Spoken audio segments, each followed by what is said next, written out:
I'm sitting here folding laundry at my kitchen table, the TV on low with some game show playing, and honestly, I still can't believe I'm telling you this. My sister made a Gacha Life video that tore our family apart. The worst part is I didn't even know what Gacha Life was until my entire world collapsed around me. I'm 54 years old, living in this small cottage in Harlem with peeling paint and a vegetable garden that used to be my pride. There are wind chimes on my porch that haven't worked right in years, all twisted metal and silence. Winter keeps me trapped inside, the windows fogging up from the warmth, and I spend my days watching game shows and yelling out the answers like somebody's actually listening. That turquoise blouse I'm wearing right now? I save it for special days. Today isn't special, but I wore it anyway because I needed to feel like something in my life still mattered. The thing about living in public housing your whole life is you learn to make do with what you have. Our complex has a central courtyard where neighbors used to gather and talk, where kids played until the streetlights came on. I knew everyone's business and they knew mine, and that felt like family. That felt like community. But now I walk through that courtyard, people look away. They've heard things. They've chosen sides. And I'm on the wrong one. Before I tell you what happened, I need you to understand something. If you're watching this and thinking about clicking away because it's too long or too heavy or too much, I'm asking you not to. Because what happened to me is happening to someone you know right now. Maybe it's happening to you. And if this story helps even one person recognize what's being done to them, then sharing my shame will have been worth it. So please, if you can, hit that like button. Subscribe. Not for me, but for the person who needs to stumble across this video at 2 a.m. when they're wondering if they're crazy. When they're wondering if they're the problem. You might save someone's life by helping this reach them. My sister has always been the creative one, the artistic one, the one with big dreams and bigger schemes. Me? I was the practical one, the one who worked 2 jobs to keep the lights on, the one who made sure there was fried catfish with hot sauce on the table for Sunday dinners, who kept that hymnal with my name written inside the cover sitting on the nightstand, even when I was too exhausted to open it and pray. There was a time, maybe 25 years ago, when I wanted more than this. I had dreams of working in education, of helping kids who came from neighborhoods like ours see a way out. But my sister needed help with rent. Then she needed help with a car payment. Then she needed help with medical bills. And somewhere in all that helping, my dreams just sort of evaporated like steam off a pot of greens. I told myself it was fine. I told myself that taking care of family was more important than taking care of ambitions. I told myself I was too old to start over anyway. That's what I believed for 30 years, that I was too old, too tired, too set in my ways to change anything. That belief was a prison I built for myself, and I handed my sister the key. She started this Gacha Life thing about 3 years ago. At first, I thought it was cute. She was making these little animated videos with characters that looked like cartoon versions of people. She said she was building an audience, that she could make money from it eventually. She needed equipment, she needed software, she needed a better internet connection. And I gave her the money because that's what I always did. 500 here, 1,000 there. I didn't question it because questioning felt like I didn't trust her. And you're supposed to trust family, right? I remember the first time she came to me asking for money for the channel. It was a Sunday afternoon, right after church. She showed up at my door with this excitement in her eyes that I hadn't seen in years, laptop tucked under her arm. "Look at this," she said, pulling up videos on her screen. Little cartoon characters dancing and acting out scenes. "This is the future. People are making 6 figures doing this. I just need the right equipment to compete." I watched those simple animations, not understanding what I was looking at, but I saw the passion in her face. She explained how the algorithm worked, how many views she needed to monetize, how this could be her breakthrough after all these years of struggling. She had a whole spreadsheet showing projected earnings, subscriber growth, engagement rates. It looked official. It looked real. "How much do you need?" I asked. "Just 500 to start. For a better microphone and some editing software, that's all. I'll pay you back when the first ad revenue check comes." I gave her the money. Of course I did. Because that's what family does. And because there was a part of me that wanted to believe in her dreams, even though mine had died so long ago. The payback never came. But the requests kept coming, each one a little larger, each explanation a little more elaborate. I was working as a home health aide during the day and cleaning offices at night. My body hurt all the time, my feet swollen and aching, but I kept going because my sister said she was so close to making it big. She said her channel was growing. She said the investment would pay off. She drove past my house once in a Lexus LS, champagne gold and gleaming in the sun, and when I asked her about it, she said a friend let her borrow it. I remember standing on my porch with those broken wind chimes hanging silent above me, watching her drive away in that beautiful car, and feeling something I couldn't quite name. It wasn't jealousy exactly. It was more like grief for a version of myself that could have had nice things too. The collection calls started 6 months ago. At first, I thought it was a mistake, some scammer trying to trick an old woman out of her Social Security check. But then the letters came. Credit cards in my name, a personal loan I never applied for, a line of credit at a furniture store I'd never even been to.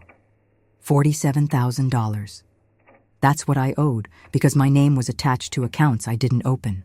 My hands shook so bad when I saw that number that I dropped the papers.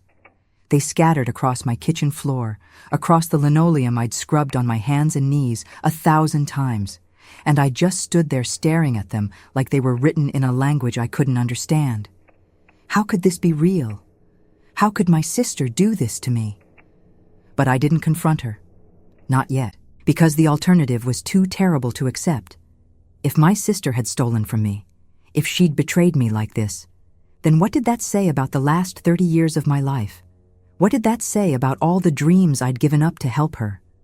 I couldn't face it, so I kept folding laundry, kept cooking meals, kept going to work with my body screaming at me to stop. I just buried it all down deep and pretended the phone calls weren't happening. I started having nightmares during this time. I'd dream about drowning in paperwork, about debt collectors with my sister's face, about standing in front of ATM machines that dispensed nothing but rejection slips. I'd wake up at 3 a.m. drenched in sweat, my heart pounding so hard I was sure it would give out. I'd sit at my kitchen table in the dark, too afraid to turn on the lights because then it would all be real, and count my heartbeats until the sun came up. The only thing I couldn't keep doing was going to church. That hymnal stayed on my nightstand, but I couldn't bring myself to open it. I couldn't sit in those pews and sing about mercy and grace when I felt like God had abandoned me. I stopped going to Bible study, stopped answering calls from the church secretary asking if I was okay. That's when I knew I was truly broken, when even my faith couldn't hold me together anymore. I remember the exact moment everything changed. It was a Tuesday afternoon, cold enough that my breath fogged up the windows, and I was folding towels and watching Jeopardy! There was a knock at my door, and when I opened it, there was a woman I'd seen a few times at my sister's place. Her name was Monica, and she looked terrified. She was younger than me, maybe in her early 30s, with her hair pulled back in a messy ponytail and mascara smudged under her eyes like she'd been crying. She kept looking over her shoulder, checking to see if anyone had followed her. "Can I come in?" she asked, her voice barely above a whisper. "Please, I need to talk to you, and I can't do it out here." I let her in, my hand still holding a half-folded towel, and she collapsed into one of my kitchen chairs like her legs couldn't hold her anymore. "I'm Monica," she said, though I already knew that. "I've been helping your sister with her channel, or at least I thought that's what I was doing." She pulled out her phone with trembling hands, and that's when everything I'd been trying not to believe became undeniable. She told me she couldn't do it anymore, couldn't keep quiet. She said my sister had been using my information to open accounts for years, not months, years.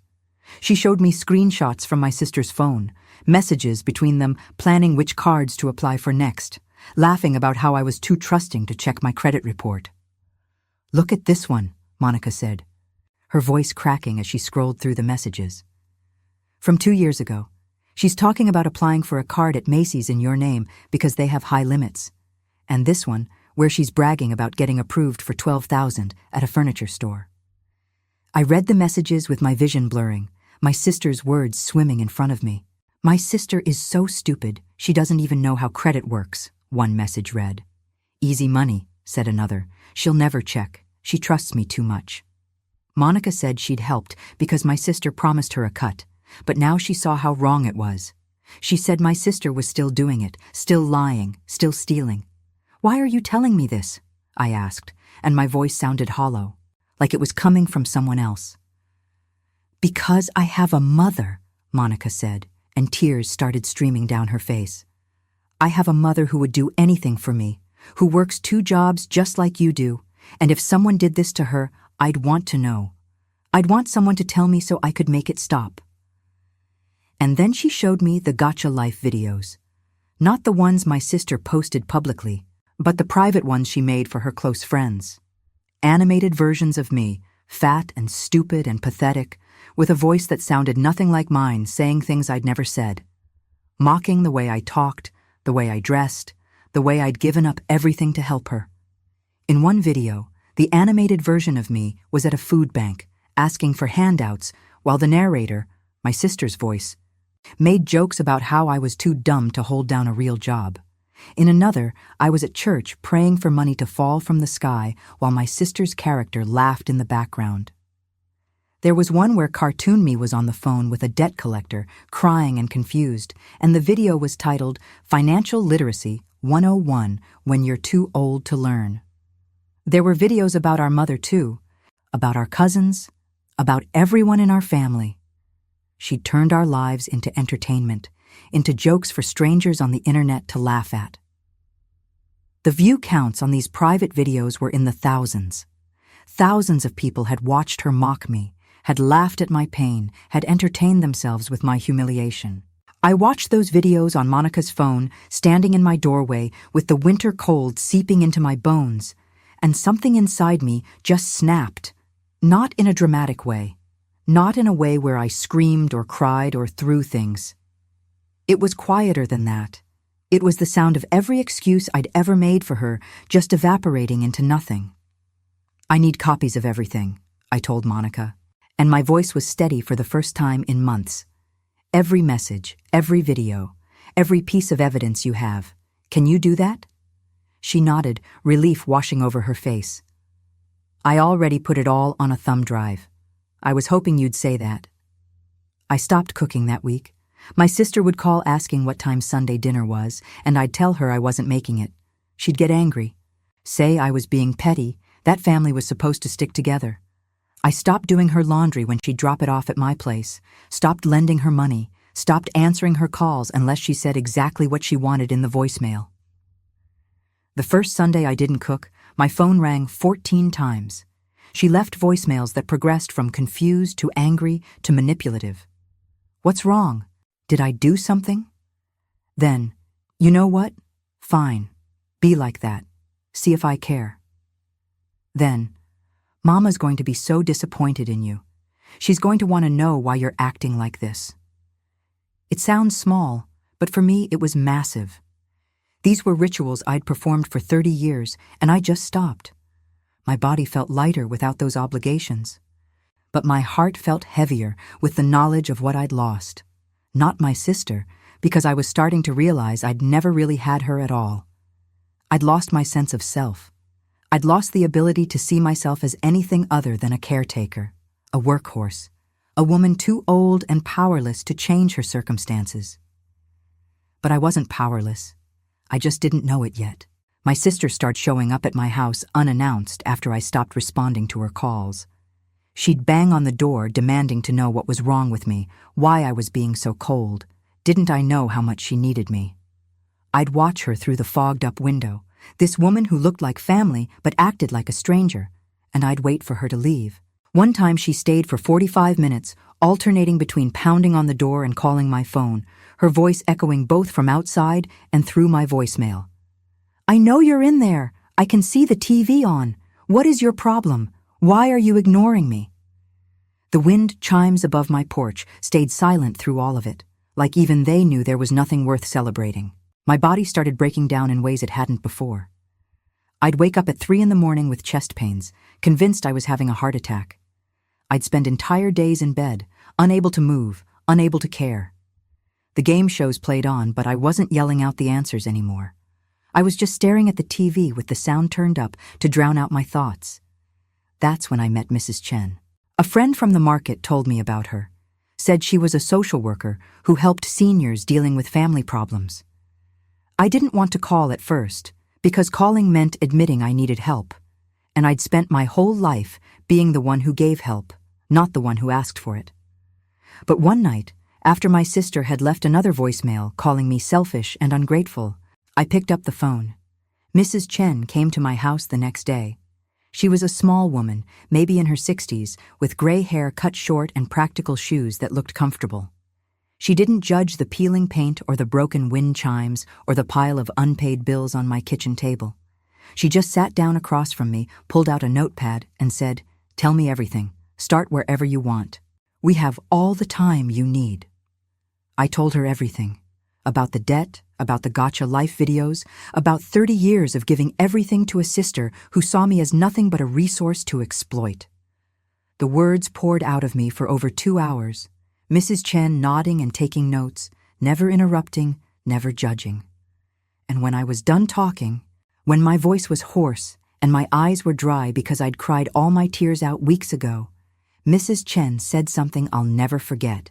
She said, "You're not responsible for your sister's choices. You're only responsible for your own." It sounds simple, but it cracked something open in me. I'd spent so long believing that my sister's problems were my problems, that her failures were my failures, that I'd forgotten I was a separate person with my own life and my own worth.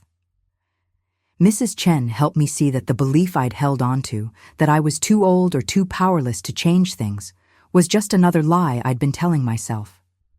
She connected me with an accountant named Bernard, who specialized in financial abuse cases. Bernard was methodical and patient, a man in his 40s who'd seen cases like mine dozens of times before. He went through every statement, every application, every fraudulent signature.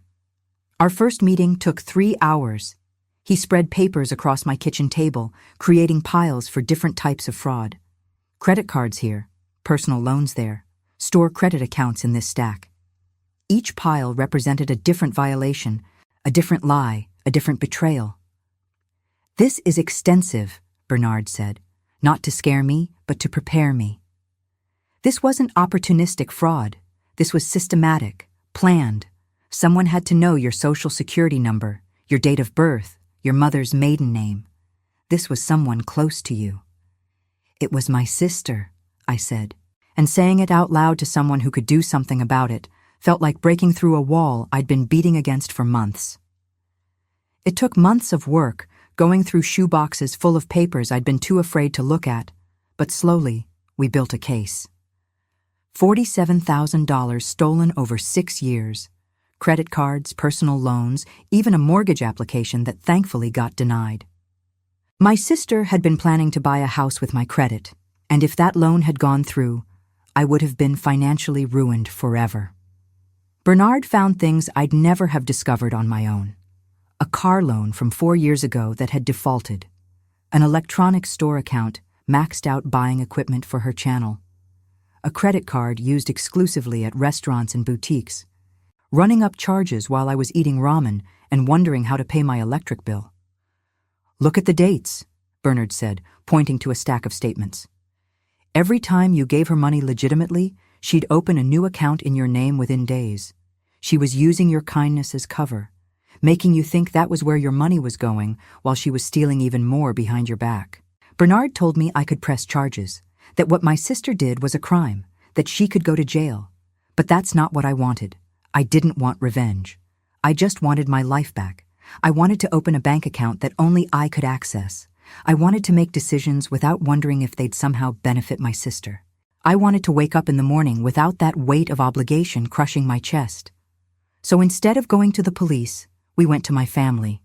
Mrs. Chen suggested doing it in a public space where everyone would have to behave themselves. So I called a meeting at the church. Not my old church, but the one across town where the pastor had started doing financial literacy classes for seniors.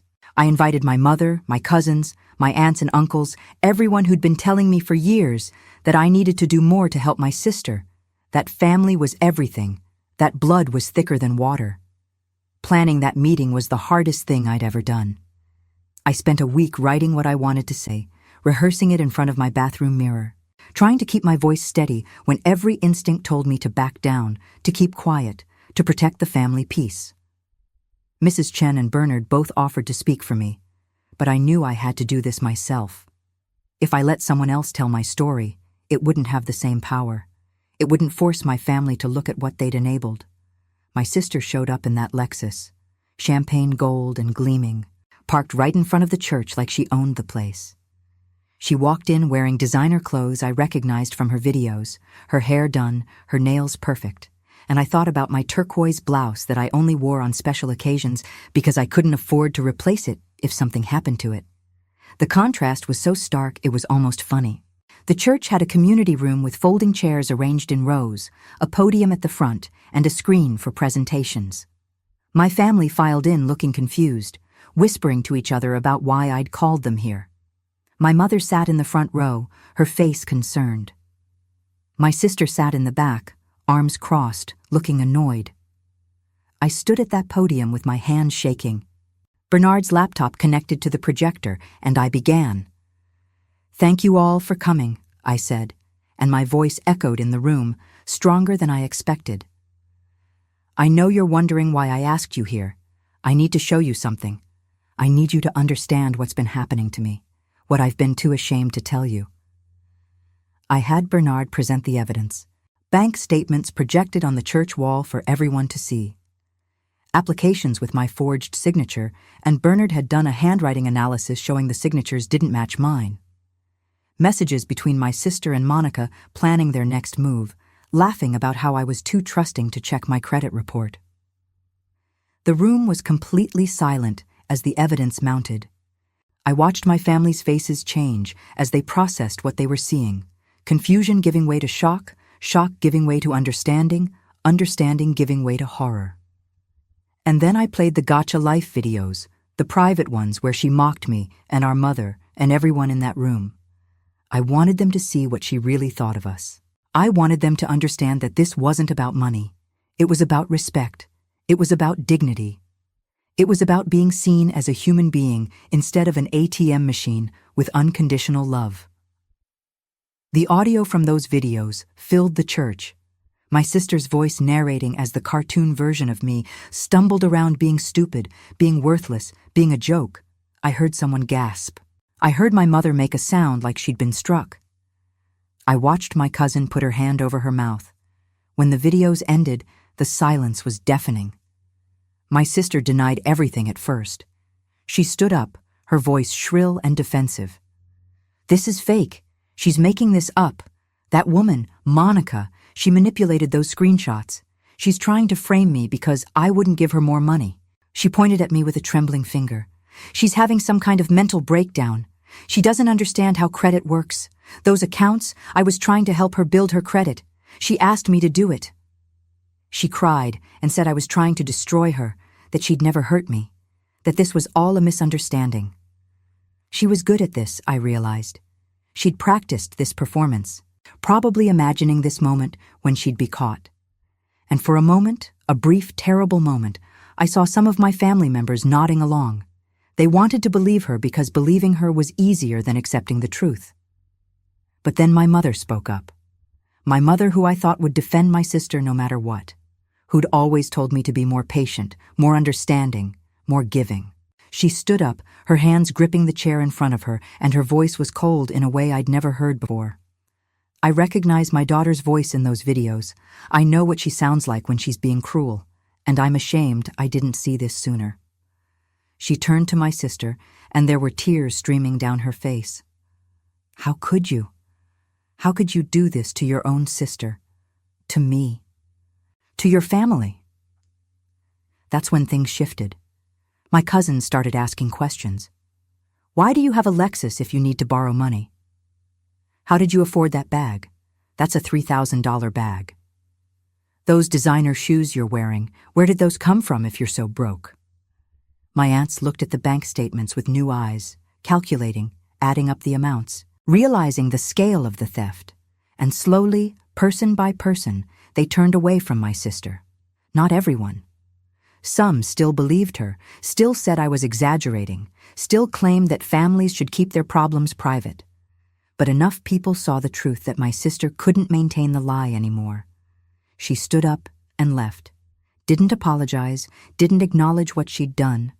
Just walked out of that church and drove away in her borrowed Lexus. And half my family followed her. They chose her side, decided I was the problem, said I was tearing the family apart by refusing to forgive and forget. I watched them leave, these people I'd fed and helped and loved for decades. My cousin Denise, who I'd loaned money to when she lost her job. My Uncle James, who I'd driven to chemotherapy appointments. My Aunt Sharon, who I'd babysit for every weekend for 5 years. They walked past me without meeting my eyes, following my sister out into the parking lot like she was the victim in all this. My mother stayed, a few cousins stayed. But the people I'd spent holidays with, the people I'd cooked fried catfish for and given money to and considered my closest friends, they left with my sister. I thought that would be the end of it. I thought losing half my family would destroy me. But something strange happened instead. I felt lighter. All those obligations I'd been carrying, all those expectations and demands and judgments, they just lifted off my shoulders like I'd been carrying a weight I didn't even realize was there. I walked out of that church, past those people giving me dirty looks, past my sister's empty parking space, and I felt free for the first time in 30 years. Mrs. Chen walked out with me, her hand on my shoulder. "You did it," she said quietly. "You told the truth. That took more courage than most people have." "I lost half my family," I said, and I waited to feel the devastation of that loss. "No," Mrs. Chen corrected gently. "You lost half of the people who called themselves family. The ones who stayed, who saw the evidence and believed you, who chose your well-being over their own comfort. Those are your family. Quality over quantity." Mrs. Chen helped me open my own bank account the next week. It had $300 in it, money I'd saved from my last paycheck after paying my actual bills. $300 sounds like nothing when you're 54 years old with $47,000 in debt, but it felt like a fortune because it was mine. Only my name on the account. Only my signature required for withdrawals. I got a debit card with a picture of a sunset on it, and I cried in the bank parking lot, holding that piece of plastic like it was made of gold. The bank manager, a young woman named Jessica, had stayed late to help me set up the account. She explained every feature, every protection, every security measure. She helped me set up alerts so I'd get a text every time money went in or out. She showed me how to check my balance online, how to freeze the card if I ever felt unsafe, how to dispute charges if something seemed wrong. "This is your fresh start," Jessica said, and she smiled at me like she understood what this meant. Maybe she'd seen other women in my situation. Maybe she recognized the look of someone reclaiming their life. I started making changes after that. Small ones at first, because I didn't trust myself with big decisions yet. I stopped working the night shift cleaning offices because my body couldn't take it anymore. I took a pay cut, but I could sleep at night without pain medication. I started going to the community center on Tuesdays for their art class, something I'd never done before because I always thought I wasn't creative enough, wasn't talented enough, wasn't the type of person who made art. Turns out I love painting. I'm not good at it, at least not yet. But I love the way it feels to put color on canvas without worrying if it's right or wrong. I painted my front door bright green one weekend, shocking everyone in the complex who was used to seeing faded brown. I painted flowers even though my garden was covered in snow. I painted the wind chimes from my porch, trying to capture that feeling of waiting for something that might never work again. The art teacher, a retired art professor named Mr. Williams, took an interest in my work. "You paint like someone discovering color for the first time," he said, and I think he meant it as a compliment. "There's a joy in your work that's rare. Hold on to that." He encouraged me to experiment, to not worry about making things look realistic. "Art isn't about perfection," he'd say. "It's about expression. What do you need to express?" I painted my anger. I painted my freedom. I painted my sister as I remembered her before the betrayal, trying to understand where the girl I loved had gone. I painted my mother's face when she defended me. I painted Monica's tears. I painted $47,000 as a weight crushing a small figure to the ground, and then I painted that same figure standing up, the weight crumbling into dust. The real test came 3 months after the church meeting. My sister sent a letter to everyone in the family, a long emotional manipulation disguised as an apology. She said she'd been depressed, that she'd made mistakes, that she was getting help and wanted to make amends. She said I'd humiliated her publicly and destroyed her reputation, that the Gacha Life channel was her only source of income, and now it was ruined because of my accusations. She said if I really loved her, I'd help her one more time, just enough to get back on her feet. The letter was 5 pages long, handwritten on expensive stationery that probably cost more than my weekly grocery budget. She detailed her struggles, her mental health journey, her realization of how much she'd hurt people. It was convincing. It was well-crafted. It was designed to make me feel guilty. I've been seeing a therapist, she wrote. I've been diagnosed with several conditions that explain my behavior. I'm on medication now. I'm doing the work. But I can't heal if my own family won't give me a chance. I can't move forward if you won't forgive me. Please, sister, I'm begging you. Don't let what I did in my darkest moments define the rest of our relationship. Some of my family members called me after reading that letter. They said maybe I should give her another chance. That everyone deserves forgiveness. That cutting her off completely was too harsh. They said she seemed genuinely sorry. That she was family.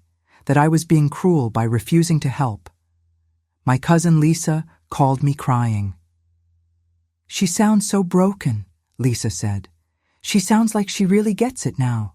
Don't you think you could at least talk to her? And I felt that old pull, that old belief trying to reassert itself. Maybe I was too old to hold a grudge. Maybe I should be the bigger person. Maybe family really was more important than pride or money or self-respect. But then I thought about those Gacha Life videos, about the way she'd mocked me for strangers to laugh at, about $47,000 stolen while I worked 2 jobs and wore the same turquoise blouse for 5 years, about 30 years of dreams abandoned so she could pursue hers. I thought about Monica showing me those text messages where my sister laughed about how stupid I was, how easy I was to manipulate. I thought about Bernard showing me the timeline, how she'd used my kindness as cover for deeper theft. I thought about standing in that church showing evidence of systematic abuse while half my family chose to walk out with her. And I realized the letter wasn't an apology. It was another manipulation, another attempt to make me feel responsible for her choices, for her consequences, for her life. Real apologies come with changed behavior, with restitution, with accountability. This was just more words designed to open the door she'd had slammed in her face. I didn't respond to the letter. I didn't call her or meet with her or give her the satisfaction of knowing she'd gotten under my skin. I took that 5-page letter and I used it as reference material for a painting. I painted those words dissolving into water, floating away, losing their power, and then I painted myself standing on solid ground, watching them go. I just kept painting, kept going to my art class, kept working on paying down the debt she'd created. And that silence, that refusal to engage, that was its own kind of justice. The justice came from somewhere else, though, somewhere I didn't expect. My family, the ones who'd chosen my sister's side after the church meeting, they started seeing the truth on their own. She hit them up for money, used the same tactics she'd used on me, made promises she didn't keep, borrowed things she didn't return. My cousin Denise called me 6 months later. "You were right," she said, her voice small and ashamed. She asked to borrow $500 for rent. Said she'd pay me back in 2 weeks. That was 3 months ago. And when I asked about it, she said I was harassing her, that I was just like you, cruel and unforgiving. My Uncle James sent me a Facebook message. She asked to use my truck to move, left it with an empty gas tank and a dent in the side, won't return my calls. And slowly, one by one, they cut her off too. Not because I asked them to or pressured them, but because they finally saw what I'd been seeing for years. She wasn't a victim of circumstances. She was someone who saw people as resources, family as marks, love as a transaction. My mother called me last month. We met at a diner halfway between our houses, a place with cracked vinyl booths and coffee that tasted like it had been sitting too long. She looked older than I remembered, her hair grayer, her hands shaking slightly as she wrapped them around her coffee mug. "I owe you an apology," she said, not looking at me. "I spent so many years telling you to be patient with your sister, to give more, to understand her struggles. I enabled her. I enabled what she did to you." She finally looked up, and there were tears in her eyes. "I thought I was being a good mother by treating you both the same, by expecting you to help her. But I wasn't treating you the same. I was asking you to sacrifice everything while expecting nothing from her. That wasn't fair. That wasn't right." Said she'd been wrong to enable my sister for so long, wrong to expect me to keep sacrificing, wrong to believe that keeping the peace was more important than protecting the people who actually showed up and did the work. She said she was proud of me for standing up for myself even when it meant losing people I loved. That conversation healed something in me I didn't know was broken. We sat in that diner for 3 hours, talking about things we'd never discussed before. About how she'd always worried more about my sister because she seemed more fragile, not realizing that treating someone as fragile can make them manipulative. About how she'd taken my strength for granted, assuming I didn't need the same care and attention she gave my sister. About how family dynamics can become so ingrained that you don't see them even when they're destroying the people you love. "I'm changing my will," my mother told me before we left. "I was going to split everything 50-50, but that's not right. You've been the one showing up, helping me with doctor's appointments, calling to check on me. Your sister only calls when she needs something. I'm going to make sure you're taken care of." I told her she didn't have to do that, but she was firm. This isn't punishment. This is fairness. This is recognizing reality instead of pretending things are equal when they're not. I'm different now than I was a year ago. Not just in obvious ways, though those are there too. I joined a choir at a different church, one where nobody knew my story, or my family, or my shame. I sing hymns on Sunday mornings, and my voice is stronger than it's ever been. I take walks through the neighborhood even in winter, bundled up against the cold, and I notice things I never saw before. The way ice forms on the courtyard fountain, the sound of kids laughing even when it's freezing. The way my breath fogs up in the air, like I'm breathing out all the years of holding things in. I'm saving money for the first time in my life. Not much, but some. I have a dream now that's all mine, no sister attached to it, no family obligations dragging it down. I want to buy a mobile home in a warm climate where I never have to shovel snow again. Somewhere I can have a little porch with wind chimes that actually work, that ring when the breeze comes through, and make music instead of sitting silent and broken. I want to wake up in the morning and not feel cold, not in my bones, not in my heart. I've been researching places. Arizona, New Mexico, parts of Southern California. I look at listings online, mobile home parks with names like Desert Rose and Sunset Village. I calculate how long it will take to pay off the debt and save enough for a down payment. 5 years, maybe 6 if I'm careful. I'll be 60 then, and that used to sound old to me. Now it sounds like freedom.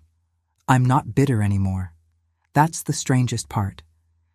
I thought standing up for myself would fill me with anger, that cutting off my sister would leave me feeling hollow and mean. But it's the opposite. I feel lighter. Younger somehow, even though I'm 54, and my body reminds me every day that I've lived a hard life. I feel like I've been given permission to exist as a full person instead of just a supporting character in someone else's story. The painting helped with that. Creating something that's entirely mine, that nobody can take or steal or use for their own purposes, it's healing in ways I can't fully explain. I'm not good enough to sell my work or anything like that, but I don't care. That's not the point. The point is, I'm making something beautiful out of something painful, and that feels like a kind of magic. Mr. Williams suggested I enter one of my paintings in a community art show. This one, he said, pointing to the painting of the wind chimes. This has something to say. People need to see it. I was terrified, but I submitted it. The show is next month, and whether anyone likes my work or not, I'll have done something I never thought I could do. I'll have put myself out there, claimed space as an artist, said that my vision and my voice matter. I've learned things this past year that I wish I'd known at 24 instead of 54. I've learned that being family doesn't give someone the right to abuse you. I've learned that forgiveness doesn't mean letting someone keep hurting you. I've learned that sometimes the kindest thing you can do for yourself is walk away from people who see your love as weakness. And I've learned about enablers, about what they call flying monkeys in psychology. These are the people who aren't directly abusing you, but they're helping the abuser by pressuring you to forgive, to be quiet, to keep the peace. They're the ones who make you feel crazy for setting boundaries, who defend the person hurting you because confronting the truth would mean acknowledging their own role in the dysfunction. My family had flying monkeys everywhere. Cousins who'd say my sister just needed more help, more patience, more chances. Aunts who'd tell me to be the bigger person, to set a good example, to think about how my mother would feel if the family fell apart. Even my pastor from my old church, who'd counsel forgiveness without ever asking what I was supposed to be forgiving. They weren't bad people. They just couldn't see that their desire to maintain family harmony was more important to them than my actual well-being. Understanding that concept, that framework, it changed everything. It helped me see that I wasn't crazy for feeling hurt, that my pain was real and valid even if other people wanted me to get over it. That standing up for myself wasn't selfish, it was survival. Here's what I need you to know, and this is the most important part of everything I'm telling you. Over 5 million seniors are abused every year in America. 5 million. Financial abuse, like what happened to me, but also emotional abuse, physical abuse, neglect. It's an epidemic and nobody wants to talk about it because we're supposed to respect our elders. We're supposed to believe that families take care of their own. But the truth is that being old makes you vulnerable, and some people see that vulnerability as an opportunity. And here's the part that makes it even worse. Studies show that only 1 in 12 cases of psychological abuse ever gets reported. 1 in 12. That means for every person like me who finally speaks up, there are 11 others suffering in silence. 11 people who believe they're too old to change, too powerless to fight back, too afraid of being alone to risk setting boundaries. If you're watching this and you see yourself in my story, I need you to hear me. You're not too old, you're not too weak, you're not too anything, except maybe too kind, too generous, too willing to sacrifice yourself for people who don't deserve it. And there is help available. Social workers like Mrs. Chen, accountants like Bernard, support groups, legal aid, community resources. You don't have to do this alone. And if you're watching this, and you're one of the flying monkeys, one of the enablers, I need you to hear me too. When you tell someone to forgive and forget, when you pressure them to give one more chance, when you make them feel guilty for protecting themselves, you're not helping. You're not keeping the family together. You're just making it easier for the abuse to continue. Ask yourself why you're so invested in defending the person doing harm instead of supporting the person being harmed. Ask yourself what you're really protecting. Is it the family, or is it your own comfort, Your own desire not to see something ugly and complicated. Your own fear of what it would mean if you acknowledge the truth. I don't have all the answers. I'm still figuring this out, still learning how to exist as someone who puts herself first sometimes instead of always last. But I know I'm better off now than I was a year ago, even though I lost half my family and gained $47,000 in debt and had to face the reality that my sister never loved me the way I loved her. I know that opening my own bank account was the most radical act of self-love I've ever performed. I know that walking away from people who treated me like a resource instead of a person was the right choice, even though it hurt. I know that my little cottage with the peeling paint and the broken wind chimes is more of a home now than it ever was when I was trying to be everything to everyone. I'm painting today. It's Tuesday, my art class day, and I'm working on a canvas of a mobile home surrounded by palm trees. It's aspirational, not realistic yet, but it gives me something to work toward. I've got my hymnal open next to my easel because I've started praying again. Not in church, but here in my house, with the windows fogged up from the warmth and the TV on low in the background. I'm making fried catfish tonight, but just for me, with extra hot sauce the way I like it, and I'm going to eat it slowly while watching Jeopardy and yelling out the answers. My life isn't perfect. I'm still in debt. I still work too hard for too little money. I still live in public housing in Harlem in a cottage that needs repairs I can't afford. But I'm free. Free from the obligation to fix someone else's problems. Free from the belief that my worth is measured by how much I can give. Free from the weight of carrying someone who refused to walk on their own. And that freedom, that ability to choose myself, to paint and sing and dream about mobile homes in warm climates, that's worth more than any amount of money my sister could have stolen. So I'm asking you now, have you lived this? Do you know someone who has? Because if this story sounds familiar, if you're recognizing patterns in your own life, I need you to know you're not alone. There are millions of us out there, seniors who've been taken advantage of by family, who've sacrificed everything and received nothing in return, who've believed the lie that we're too old or too powerless to change our circumstances. Leave a comment if this resonated with you. Not with your full story if you're not ready, but just a word, a phrase, a simple acknowledgement that you understand. Because every comment helps this video reach one more person who needs to see it. Every like pushes it out to one more woman who's sitting at her kitchen table, folding someone else's laundry and wondering if this is all there is. And please, subscribe. Not for me, but for the person who's going to search for something like this at 2 a.m. when they can't sleep because they've just discovered $47,000 in debt they didn't create. For the person who's going to need to hear that it's possible to start over at 54. For the person who needs permission to choose themselves for once instead of always choosing everyone else. This is my story. I'm still living it, still writing new chapters, still learning how to be someone who matters in my own life. But I'm here. I survived. And if I can do it, with broken wind chimes and peeling paint, and a sister who turned me into a joke for the internet, then you can do it too. Thank you for listening. Thank you for being here. Thank you for helping me reach the next person who needs to know. They're not crazy. They're not selfish. They're not alone. And to my sister, if you're watching this, I hope you find peace. I hope you find genuine happiness instead of borrowed Lexuses and animated avatars. I hope you learn to build your own life instead of stealing pieces from mine. But whether you do or you don't, I'm done waiting. I'm done hoping you'll change. I'm done sacrificing my life for the possibility of yours. I'm 54 years old and I'm just getting started.